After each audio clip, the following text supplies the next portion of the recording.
So welcome once again, and thank you for being here this evening. My name is George Marie. I'm the program manager for writing at Centrum, and I run the Port Townsend Writers Conference each July. The Port Townsend Writers Conference and Northwind Reading Series have had a long-standing collaboration, and we are grateful to once again join our friend in a partnership to host tonight's event. Before we get started, we want to acknowledge that we are broadcasting from the lands and waters of the Coast Salish people. We honor their thriving culture and their efforts to sustain their homelands. And now I'd like to turn the mic over to the organizers of tonight's event, Holly Hughes, Sheila Bender, and Linda Robertson.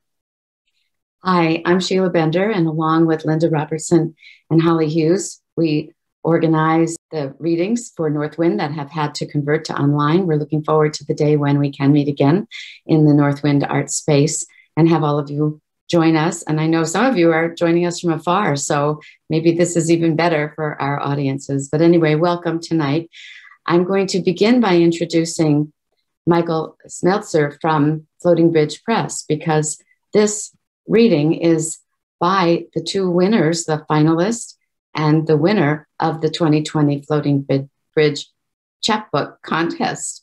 And I'm stumbling a little bit because I'm filling in, but I think I'm saying the right thing in the right order. And Michael, I see that your name is here. So can you put your video on and talk to us about the contest and the press? Yep. So thank you very much. I'm Michael Smeltzer. I'm the president of Floating Bridge Press. Just to give you a little elevator speech about us, Floating Bridge Press is a volunteer-run nonprofit arts organization that was founded in 1994. Annually, we have a chapbook competition that is for Washington State poets only. And this year's, or 2020's winner is Brenda Miller. And the finalist was Risa Denenberg. And you're going to get to hear them today read some of their beautiful poems, and hopefully support them by listening, ordering their books. And if you are a poet yourself, we would love to see your chapbooks. Our competition is currently open until the end of May. And we just welcome poets from all over the state. And we've published people from Bellingham to Spokane to Seattle, down in Vancouver, Washington. And we would just love to be supported by you, and we would love to be able to support you. That's about it. One thing I'd like to offer right now is we're doing a special National Poetry Month sale. And if you go to our website and use the coupon code Poetry Month, you will get 50% off your order. And that includes every single title we have, including some of the ones that are already on sale for $5. So you'll be getting those for $2.50. Once again, the sale is Poetry Month. You will get a little sneak peek because no one else is going to hear about it until April 1st, but hopefully you will support our authors and support each other in this very sometimes arduous journey that is writing and editing and publishing. So thank you everyone for being here, and I hope you all have a wonderful experience listening to these two great poets. Thank you. Thank you, Michael. And now we have Holly. She's here to start our introductions. And I just wanted to say, just by way of background, that we're continuing a tradition that was begun by Bill Mawhinney, who is the founder and former curator of the series, of hosting a reading celebrating the winners of the Floating Bridge Press chapbook contest. So I'm just really glad we can continue that tradition. So I'm going to go ahead and just real quickly, the format is that after a brief introduction, each reader is going to read, and then we'll save 10 minutes at the end for Q&A. And so you can post your questions in the chat. Sheila and I will be monitoring it. And then just a reminder, if this hasn't already been said, to just keep your audio on mute so that we get a good quality recording. So with that, I'll jump into introducing our first reader, who is Risa Dennenberg, the finalist for the Floating Bridge chapbook contest. Risa lives on the Olympic Peninsula in Washington State, where she works as a nurse practitioner and volunteers with End of Life Washington. She is a co-founder and editor at Headmistress Press, publisher of lesbian, bi, trans poetry, and curates the Poetry Cafe, an online meeting place where poetry chapbooks are celebrated and reviewed. She has published 7 collections of poetry, most recently Slight Faith from Moonpath Press in 2018, and the chapbook Posthuman, which is a finalist for the Floating Bridge Press chapbook contest, and which you are about to hear. And I just want to say that I was happy to be at the launch, the Floating Bridge launch, and I know that we have a really powerful reading ahead of us, both Risa and Brenda. So please welcome Risa Dennenberg. Hi, I hope everybody can hear me. I want to thank the hosts, every single one of you, the ones I know and the ones I'm just meeting tonight, and Michael for the wonderful work that the press does. And thank you all for coming and being patient along with the rest of us for getting started. This is the book. Let me just show it to you.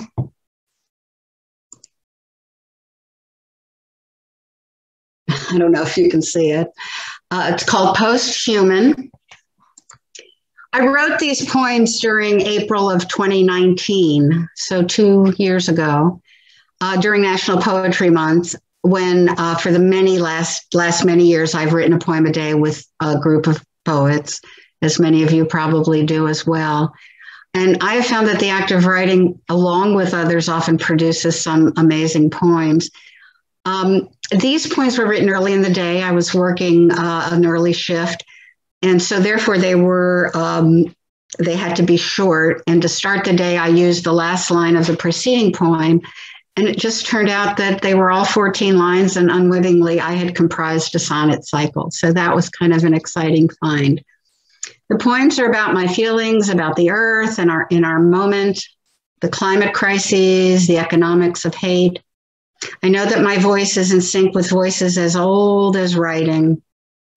So I'll be reading some entries from the chapbook and then a few newer poems. I'm starting with a poem which is excerpted in the book, a poem you probably all know from William Wordsworth, who was known as a nature poetry in his century. And then also with this quote from the book of Job, found in the Jewish Bible. And it's Job 12, 7 to 12.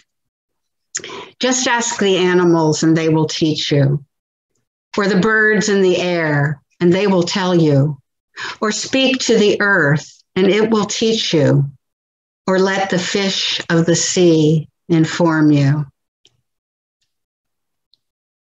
And then the poem by William Wordsworth, the title of which we're all quite familiar with, The World is Too Much With Us. The world is too much with us, late and soon, getting and spending. We lay waste our powers. Little we see in nature that is ours. We have given our hearts away, a sordid boon, the sea that bears her bosom to the moon, the winds that will be howling at all hours, are upgathered now like sleeping flowers. For this, for everything, we are out of tune. It moves us not. Great God, I'd rather be a pagan suckled in a creed outworn. So might I, standing on this pleasant lea, have glimpses that would make me less forlorn. Have sight of Proteus rising from the sea, or hear old Triton blow his wreathed horn. So those are in the book, and I took a lot of inspiration from them as I was working on this and trying to read other poets who are writing about similar things. The epigraph to the first poem is from Etty Hillesum, who died at Auschwitz. She left us a lot of writings. She left us a diary right up to the last day of her life, some wonderful work. And she was also an inspiration for me. 1. It was a warm day in April when the coleus died. On the porch, The spider plant bowed its swards in supplication, scorched by nearby fires. Parched, the wandering Jew wandered no more.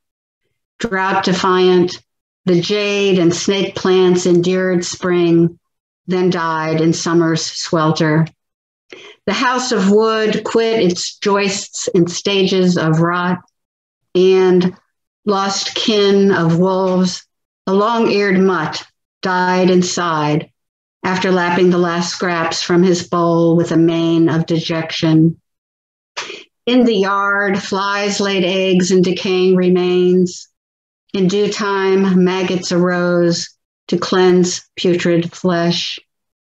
And though land lay fallow, ants kept on heaving 100 times their weight to sandy anthills. The bees were pleased that no one stole their combs. 2. When humans perish, honey will flow and bees will grow fat and rejoice. Irises too, when they open to dew and no boots trample their awakening. Pink stripes broadcast the dawn, frogs fall silent, chords of birdsong rise. The new garden is post-human, a term I learned from my grandson. We mourn the loss of Mother Earth, but bewail our own deaths more. Mud will sprout limbs as unnamed flora and fauna emerge. Until then, we'll fill the bird feeder.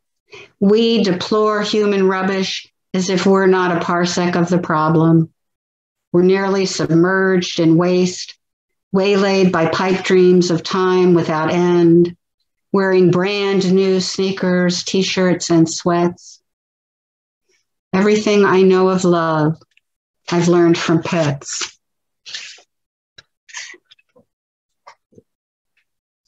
4. My last lover's face regarded me with eyes I couldn't translate. Pity?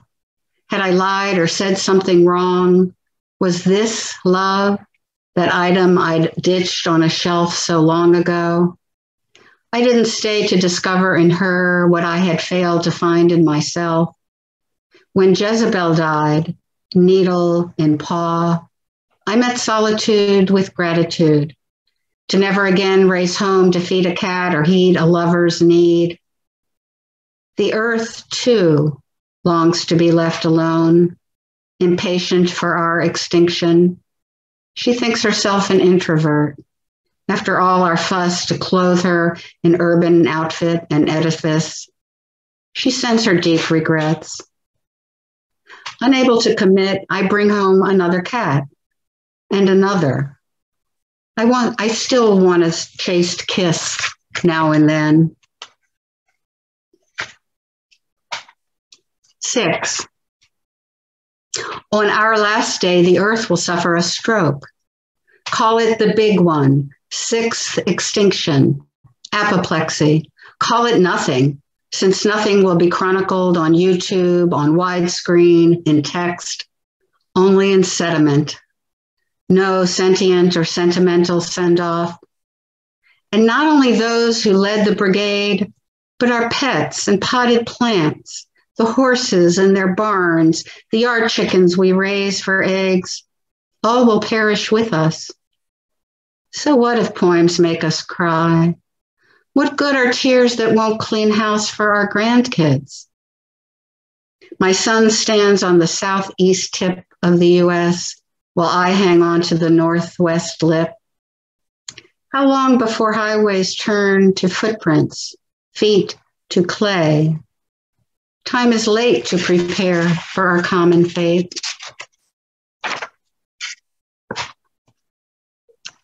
7. We know we're unprepared for what's in store. We won't be going home again. What was home anyway? Wonder Bread and log cabin syrup? Pabst Blue Ribbon and Twinkies? Or was it where we learned the birthday balloons we released did not go to heaven? They killed turtles. We buried pets in the backyard and fled across continents. Too late, I saw it was I who colonized, condoned slavery, flattened Hiroshima. Our bodies contain sewage, double lattes, oncogenes. We angst about the planet and fill our homes with shit. We plug the oceans with plastic and expect lunch at noon, milk and animal crackers at bedtime. Truth time. We've committed the unforgivable and buried it. 9. Who is drowning in plundering seas? Who burns in the millions of acres blazing from Arctic to Amazon? Who is bitten by malaria-carrying mosquitoes newly arrived in Texas or mourn the trumpeter swan's disappearance from the tundra? In the end, our departure came without warning, Eddie Hillesum wrote. We've been warned. Before her murder at Auschwitz, she said, I don't think I would feel happy if I were exempted from what so many others have to suffer. Of course, I'm unhappy too. Eddie rebukes me. A hard day, a very hard day. We must learn to shoulder our common fate. So that's some of the sonnets in here. I hope it interests you enough to want to read more. I'm going to go ahead and read a few new poems. I chose some brand new poems because I think they really fit into the theme. I seem to be not able to stop writing about the future and the past and how they have converged and how they make me worry and feel. The first one is it's an ekphrastic of a photograph, and it was written for the project that some of you may know of, known as Telephone, where thousands of artists around the world are responding to one another's art. Maybe some of you have also played the game. The poem is called Old Trees, Old Lovers. Keeping my distance, alone, but not lonely. I dream of things that are tree-like, immobile, linked to ancestors, far away. The future lurks in the beyond, near the brink of ruins, seen but unseen. I've chosen my position. I've not taken off my watch yet. There's still time. I love what is gnarly, what is braided, what is on the other side, in the same manner that I love these old boots. Trees have feet, you know, toes that plow fields, soles that warm the savanna, old limbs that fall gracefully and nourish the soil. I'm still waiting. There's this glimmer of hope over there. We're no longer just a couple of old trees. There are flocks of us, separated by loam, joined by roots. We bend, we twist, we endure. So there are two more that I'm going to read. This next one is called intestate, and if you can't really see the word, it may not strike you, but it's that legal state of not having left a will. But what it really means is the unrepresented, the voiceless. Intestate. Start with the cracked teapot or the wool blanket, the never-worn wedding dress with its ruffles. There is too much, is what. Possessions strain like spilt wine. Possessions stain like spilt wine. Objects long rid of stench, smell of lilies. These are things kept and then forgotten. In bottomless drawers, bobbins, a thong. All of this, grounds of a life, cross-stitched towels unfolded, stacks of photo frames broken, sand in an hourglass. All of this Is only the past a problem that is never now? How I age and know it. Sort paperwork, set it aflame, every journal, all that anguish. It's your great-grandchildren you tarnish now, and no time to make amends. Get rid of everything you've ever loved and forgotten, all of it. Build your coffin, woman. And the last poem I'm going to read is called Crossing. And the title and a line in it are taken from the poem titled Crossing by Jericho Brown. And the line, when you come across it, is rising just to find a way toward rest again. Crossing. The doe slept on my lawn again this morning, having shooed her spotted twins to glean their own pastures. I made breakfast for no one. The mail did not arrive. No words of comfort were heard. Change rustles the page for a moment, its promise, rising just to find a way towards rest again. I've waited at the station too long this time. There are no crosses, only crossings, having shooed all the featherless from the nest. Someday I will mow this rowdy yard, coax my neighbors to speak to me again. Something will matter enough. I'll cross over. Lord, I didn't know I would cry when I saw you. I thought all that sadness had passed. We should not say past when what we mean is dead. Thank you. Thank you, Risa. Very, very beautiful and very sobering. Thank you. The work of poetry. I'd like to introduce our next reader, Brenda Miller. She is the author of 5 essay collections, including An Earlier Life, which received the Washington State Book Award for Memoir. Her poetry chapbook, The Daughters of Elderly Women, received the 2020 Floating Bridge Press Chapbook Award. She co-authored with Suzanne Paola, Tell It Slant, Creating, Refining, and Publishing Creative Nonfiction, and, along with our own Holly J. Hughes, The Pen and the Bell, Mindful Writing in a Busy World. Brenda's work has received 6 Pushcart Prizes. She lives in Bellingham and is a professor of English at Western Washington University and associate faculty with the Rainier Writing Workshop.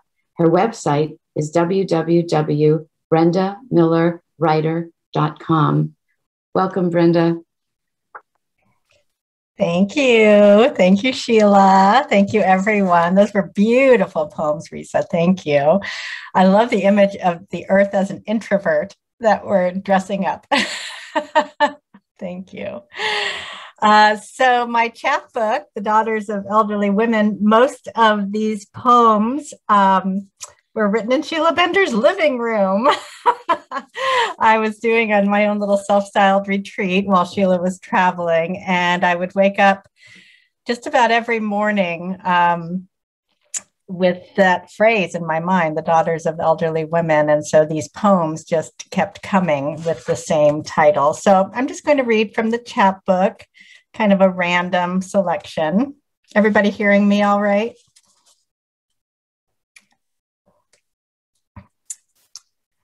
The daughters of elderly women see one another in waiting rooms because they're always waiting for something. Doctor, dentist, blood draw, so many blood draws, their mother's blood filling vials to the rim, holding secrets stubborn as the mothers themselves. The daughters see one another out the corner of their eyes.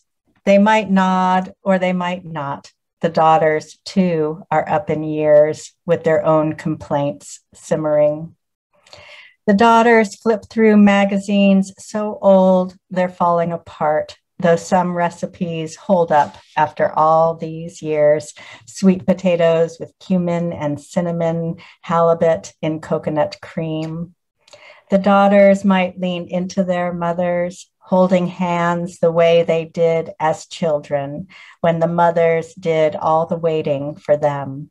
Doctor, dentist, beauty salon, skimming better homes and gardens or family circle, turning each page with perfect manicured fingers and telling their daughters to shush.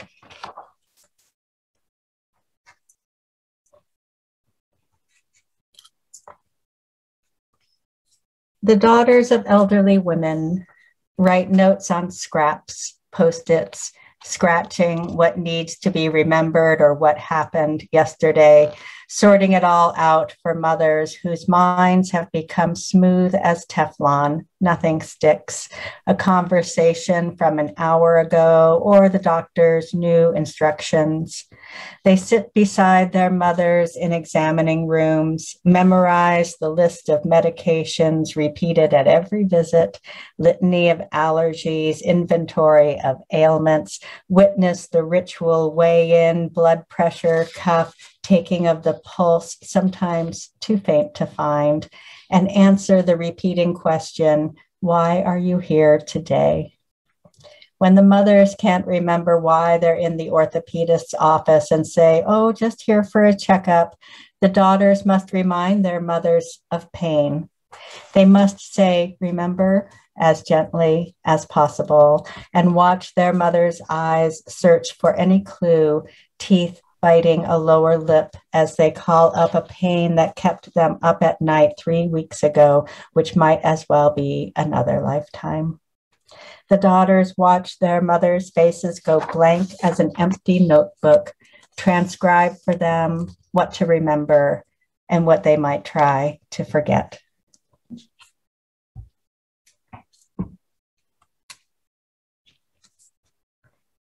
Dust. So not all of the poems have the same title. There is a little bit of variety in the book. Dust. My mother's laid a trap for the cleaning crew. Will they dust or even notice the gray film gilding her nightstand? She lets it gather day after day, week after week, measures by millimeter this coating, a reminder of all that is wrong. They come every Monday to empty her trash, vacuum, scrub the toilet. They'd make her bed if she let them, but she says no, she'll do it. She's always done it. Pulled the covers just so, palmed the bedspread clear of wrinkles. It doesn't take much. She uses such little space, a tiny indentation, so unmoving, you have to watch her chest closely to make sure she's still alive. She rises every morning at 7 because she doesn't know how to reset the alarm. She slumps at the edge of the mattress, hand on her cane, stares at the dust that might still hold parts of my father, small cells, weightless, keeping her company now.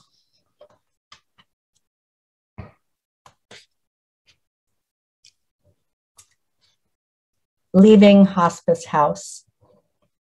He leaves the same way he came in, through the front door, flat on a gurney, body now covered not with white sheets, but by an American flag. My mother and I hold hands and wait for the small creak of casters on carpet, gurney nudging into view, body still, but still vibrant, not fully departed. Day is done, gone the sun. A nurse stands by holding small temple bells. The first bell, she says, is for his birth, and it chimes too loud in the still air. The second for his life. We watch where his face should be, and the third is for his death. This simple accounting, 1, 2, 3, and the door opens and we're gone. The daughters of elderly women never knew how to be daughters.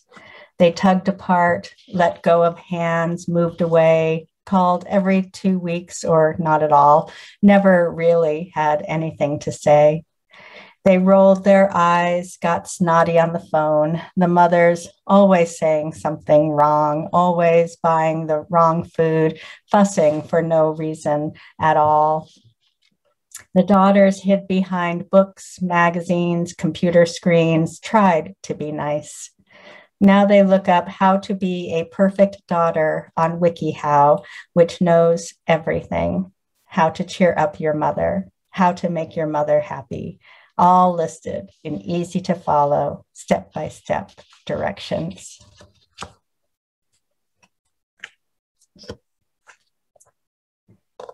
The daughters of elderly women wear a sweatshirt the mother bought at Kohl's because she'll notice the sweatshirt. Is that the one I bought you? And the daughters will say, yes, I love it, even though they don't love it all that much. They'll do this little thing to make their mother happy. The mother who remembers walking the aisles in that light particular to department stores, somewhat golden, artificially bright, calling the daughter up in her mind's eye, imagining a daughter's face, the color that will suit her, and being able still to pull out a wallet, slip out a debit card, pay the sale price of $7. And the daughters have learned to say only, thank you, or I love it, because they understand now what it's like to be in a store alone and think of their mothers when they see a miniature rose or a Japanese sweet potato, a package of expensive oat crackers. And they know it's about that moment of being together when apart, when mother and daughter exist as they did, perhaps in the life before this life, when they saw each other clearly through veil of muscle and blood and bone. The daughters show up, reporting for duty, in uniform, pressed and ready to give of themselves what is owed.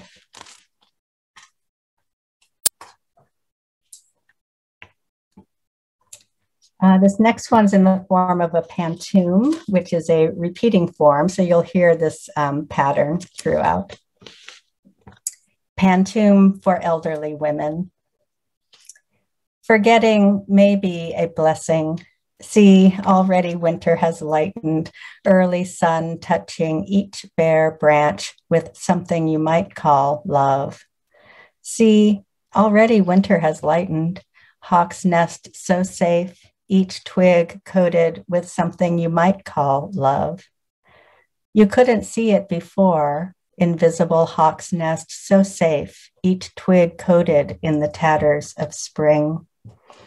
You couldn't see it before, invisible nest of your mind, holding the tatters of spring.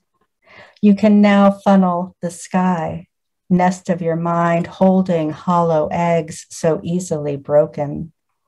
You can now funnel the sky, forgetting may be a blessing, hollow eggs so easily broken, early sun touching each bare branch.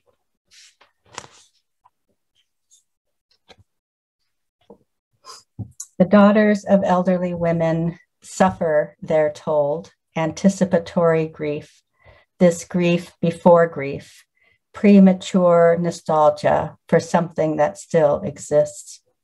They listen to piano notes that bend time, trigger muscles that cry lonely.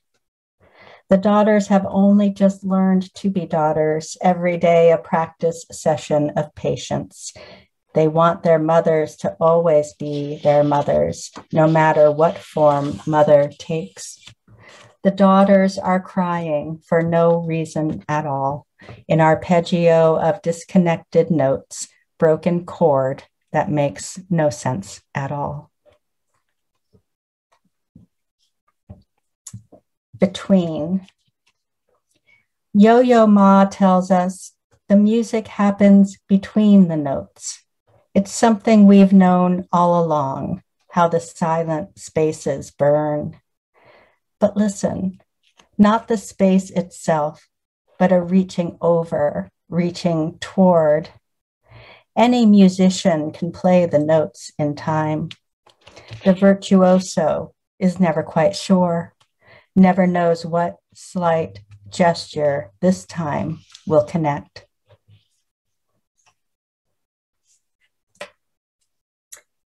The daughters of elderly women think they know what's best, say the word should, much too much, say the word why, purse their lips, say, you might want to try, learn how best to slip an arm under a mother's elbow and walk that way as if it were the most natural thing in the world.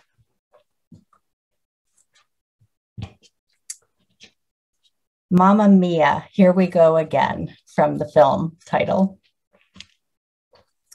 In the semi-dark of the movie theater, my mother takes my hand, or rather, her hand flutters for a moment midair before landing in the place where my elbow bends, and my hand, knowing what it needs to do before I do, glides in a natural arc to hold her bones. We sit like this, heads inclined, as Meryl Streep returns from the dead, or not the dead exactly, and not returns, but materializes out of memory, incarnates the presence she'd been all along. Mother, daughter, sing a duet, past and present intersect, choreographed dance of spirit and flesh until she, as all ghosts must, exits in a flash of light. Soon enough, Cher will strut on stage. All the characters return for the final bow. Younger selves, older selves, singing to one another in a glorious finale. But let's stay freeze frame for a moment. In this row, we have to ourselves all space between us vanished. Let's allow this number to go on a while longer until my father wakes from his eternal nap and joins us. He would have loved this movie, my mother says, as the credits roll, and we stay for all of them to the very end. I know, I say, then squeeze her hand once more before letting go.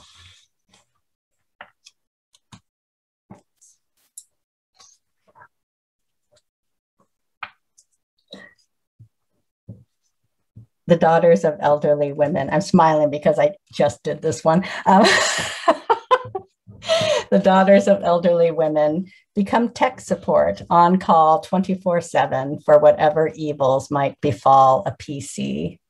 The daughters are Mac people for good reason, but the mothers use computers their husbands bought decades ago, behemoths that take 5 minutes to wake up, hard drives worrying to remember what's in them. The husbands are gone now, leaving dusty keyboards and ancient passwords, files marked finances or home for homes long gone. The mother receives 127 emails a day, refuse to unsubscribe, say it's fun to read the junk mail, gives them something to do, but each message could carry a virus that shuts down everything. The daughters try not to sigh too loudly, balance on rickety chairs, squint at smudged monitors, say, I don't know what I'm doing, and then do it anyway.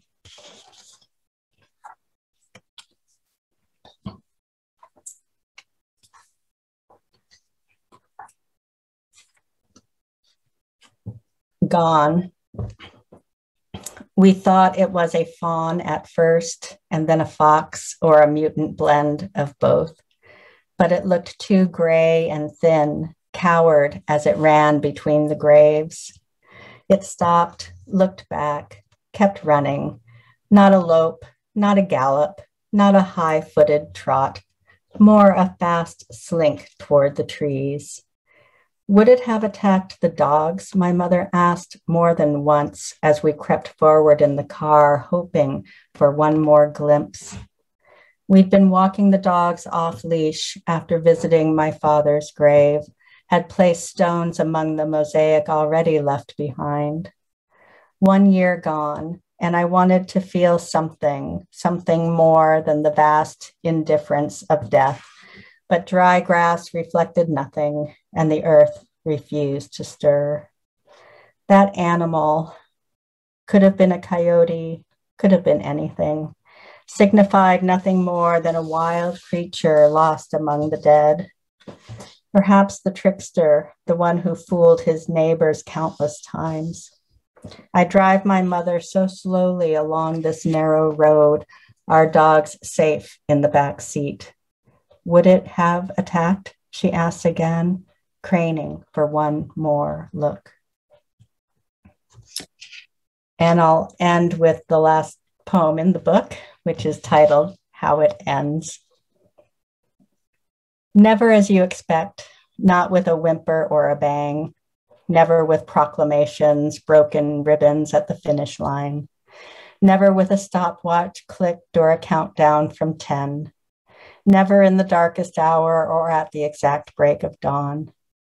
At Hospice House, it happens between breaths, becomes no words, never the end. Thank you. Thank you, Brenda. Thank you. I don't know if you've been reading the chat box, probably not. Both of you poets, there's amazingly beautiful comments. So I hope you'll get a chance to look at that. Holly, this is our Q&A. And how are we handling that? I think let's give folks a minute. I don't know about you, but I just have to have a minute to breathe and take in these beautiful, powerful poems. Brenda, I've heard you read those before, and they just hit me every time. It's such a wonderful collection, and wonderful to hear some new poems from Risa tonight, too. So why don't, if you want to start putting some questions in the chat, we can start asking them. And I have one in the meantime, if that's okay. I'm always, Brenda, as you know, interested in how writers work. And I guess, you use the pantoum form, and I thought that was a wonderful use of it in that poem. And just in terms of how that came about, did you set out to write a pantoum, or did the form reveal itself as you went along? I think I did set out to write a pantoum. I sometimes, if I'm kind of stuck for what I'm going to write, I do turn to form and give myself some rules and some constraints. And that, ironically allows some freedom of the mind to wander. And with a repeating form like that, it's always a little tricky because you're scared to put down the first lines because, you're going to have to use them again, So, you kind of just have to dive in. And then when I thought about it as a poem about forgetting and the recursive nature of forgetting, that you're always remembering and forgetting, and so it felt like that repeating form was quite wonderful for that content. And I think that's usually what happens with forms, is that somehow they are echoing or enhancing the content. Yes. Yes, and that's such a great illustration of how the power of that when it really works, because I really felt that it's just the circling around of repeating and forgetting, and the way it really is. So, yeah, thank you. It looks like Sheila has a question. I do. I think it is so fabulous that almost all of the poems in the book have the same title. I don't know that I know anyone who's done that. And you mentioned it at the beginning of your reading just a little bit. You said they all seem to have the same title. But can you tell us a little bit about how you knew you could accept that as a way of proceeding with the collection? I don't know if it was a conscious choice. I just kept writing them, and it was like a diving board, right? I'd get on the board of this phrase, and it would launch me into whatever I've been thinking about my daily life now. And I wasn't thinking of it consciously as a collection until I started looking at some deadlines, and the chapbook deadlines came up, and I thought, I wonder if I have enough for a chapbook. So I just started putting them together in certain orders. And it never seemed right to change any of the titles. Like, the titles were essential to the poems themselves. So it just kind of happened that way. And then I had a few others that echoed the content of those. So altogether, they formed a chapbook length manuscript. I think I can't imagine it any other way now that you've done it this way, because to me, being in the same situation as you are, and I know many of the women on this site right now have been in this situation or are, there is always something. We are in that role every day. So I really like the way I get to live that with you in the poems. Thank you. Thank you. I see we have a question for Risa. This is from Gail. And Risa, the last two recent poems that you read were powerful. I echo that too. And she wants to know if they are out, if they're published anywhere yet. No, they really are very new. They arose from prompts on a Zoom writers group just a couple of weeks ago, and they surprised me. I always say I can't write from prompts, but that's so not true. And so they're very new. I've sent them out a few places because I thought they really came out almost whole. Sometimes that happens. So we'll see, but they haven't been published yet. Oh, great. Great. Thank you, Risa. Yeah, boy, that is a great illustration of the power of the prompt. You know, when they work, they really work. So thank you. There's another question here actually for both of you. This is from Andrea Clausen. Hi, Andrea. And that is, it's a good question. What are you both reading right now? What's on your bedside table? So Risa, do you want to start and then we'll go to Brenda? Sure. I'm always afraid of that question because I'm an elderly woman. I don't have a daughter, unfortunately, but my son is wonderful. And my memory is really poor, but my books are right by the table. I have 100 chapbooks waiting for reviews. In case any of you want to review a chapbook, I mean, at my site, the Poetry Cafe. So I'm reading them all the time. I always promise people I'll read them. I can't promise to review them. So I always look at them, and some of them it's amazing. It's really amazing the work that people do. But because they're right here beside me, I also write poetry reviews. I love doing it. It's my personal MFA program is learning to write reviews of poetry books. So I have Diane Seuss's, and this I think hasn't even come out yet. It's an advanced review copy called Frank Sonnets, and it's amazing.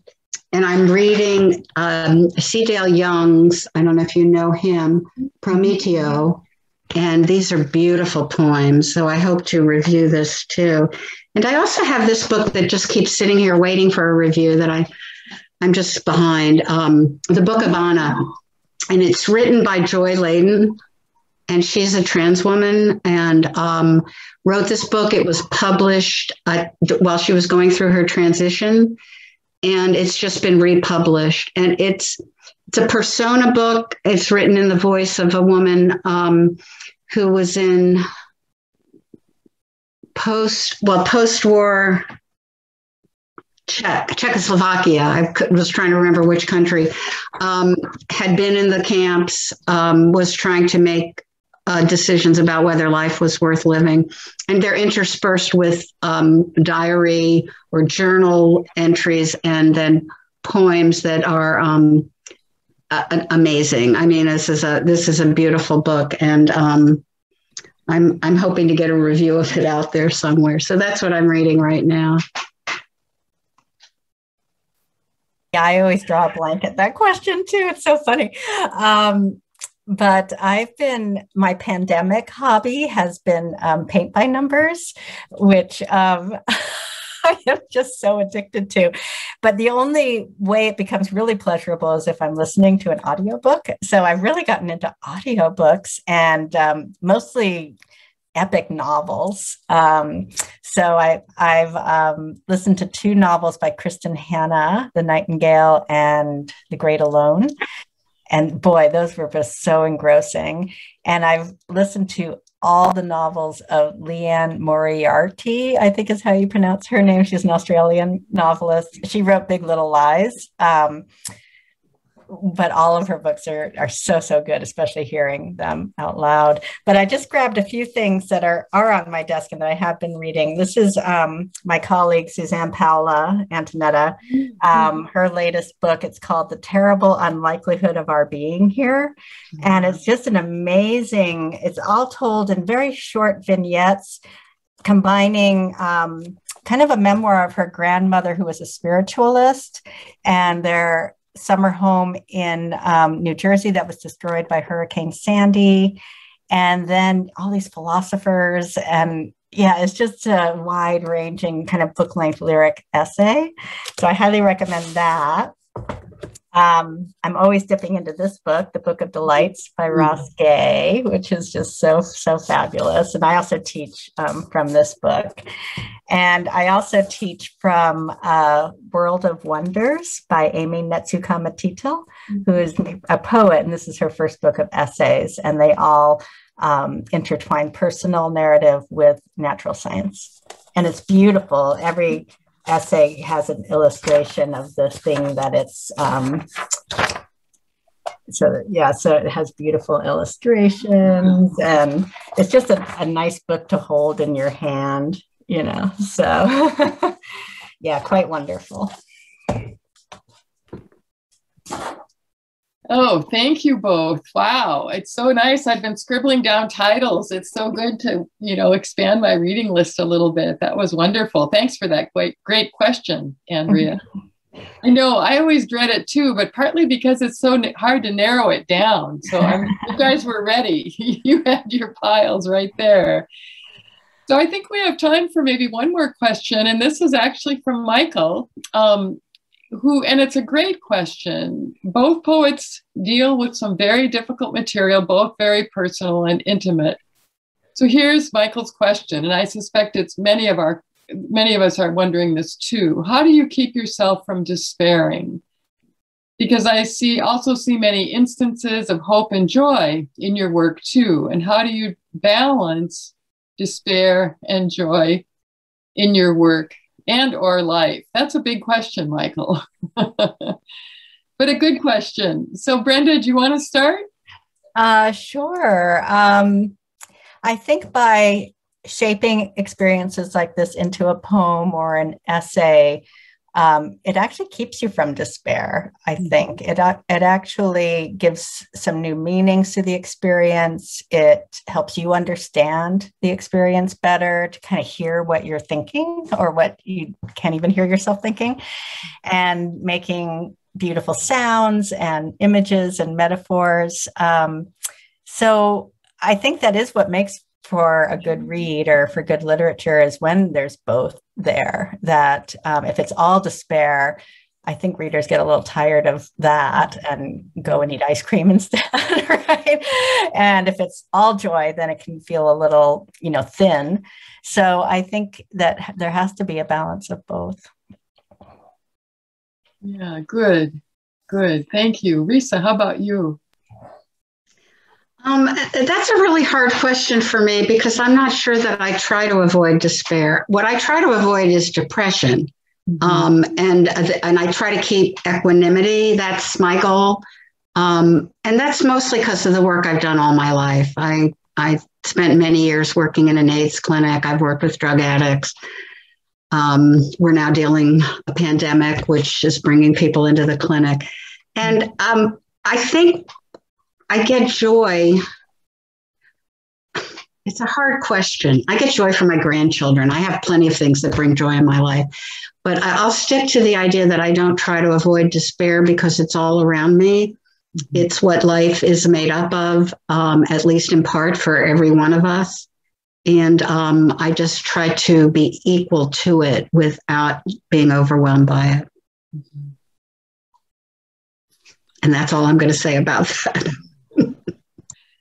And that's good. Thank you, Risa. I love the way you each sort of took a different aspect of it to talk about. And it's something we could talk about for a long time. But I think it's probably, and Michael just said thank you. And I think we all want to thank you for this really rich evening. I'm going to turn it over to Sheila to do the formal closing, but I just want to say what a powerful reading, and thanks to everybody for being here. And despite our little bit of a rocky start, I think we were all just utterly transported by your beautiful and moving words.